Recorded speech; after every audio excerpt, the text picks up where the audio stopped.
आता उद्या पालखी सोहळा आपल्या शहरामध्ये येणार आहे, त्याची पूर्वतयारी काय केली गेली आहे? संत श्रेष्ठ ज्ञानेश्वर माऊलींचा पालखी सोहळ्याचा मुक्काम उद्या बुधवार दिनांक 15 रोजी लोणंदमध्ये दाखल होत आहे. लोणंद शहरातील सर्व धर्मीय या पालखी सोहळ्यानिमित्त माऊलींचं मोठ्या गुण्यागोविंदानं स्वागत करतात.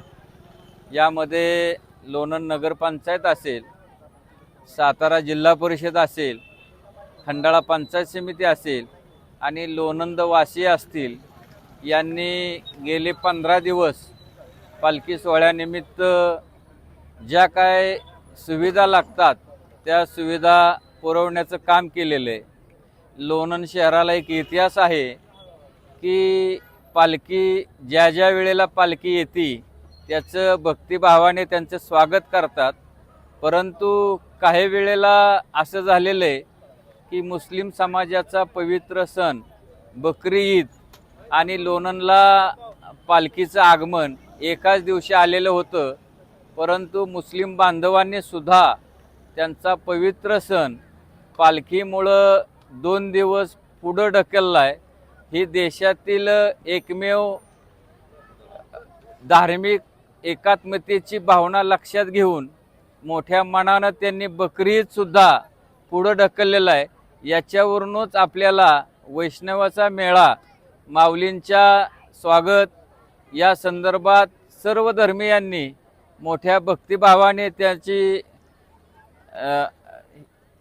भक्तिभावाने माऊलींचे स्वागत करतात. आळंदीपासून पंढरपूरपर्यंत ज्या ठिकाणी माऊलींचे मुक्काम असतात, परंतु लोणंद असं शहर आहे, कोल्हापूरपासून ते कोकणापासूनची सर्व लोक, पश्चिम महाराष्ट्रातील बहुतांश लोक या माऊलीच्या दर्शनासाठी लोणंदला येतात. त्यासाठी लोणंदवासियांनी सर्वांचंच व्यवस्था व्हावी यासाठी पाण्याची सोय असेल, अन्नदान असेल, अन्नदानाच्या बाबतीत लोणंद शहर अतिशय भक्तिभावाने वारकऱ्यांना जेवण घालण्याचं काम करतात. आणि हा पिढ्यानपिढ्या चालत आलेला पालखी सोहळा अतिशय आनंदाने साजरा करतात. एवढंच बोलतो. उद्या जे वारकरी येत आहेत त्यांना काय संदेश असेल, तुम्हाला काय सांगणार? लोणंदला जे वारकरी येतात त्या वारकऱ्यांच्या ज्या काही सोयीसुविधा असतात त्या लोणंद नगरपंचायतीने ठिकठिकाणी त्यांची गैरसोय होऊ नये म्हणून ST स्टँड कुठं आहे, पार्किंग कुठं आहे याची सर्व व्यवस्था चौकात फलक लावून केलेली आहे.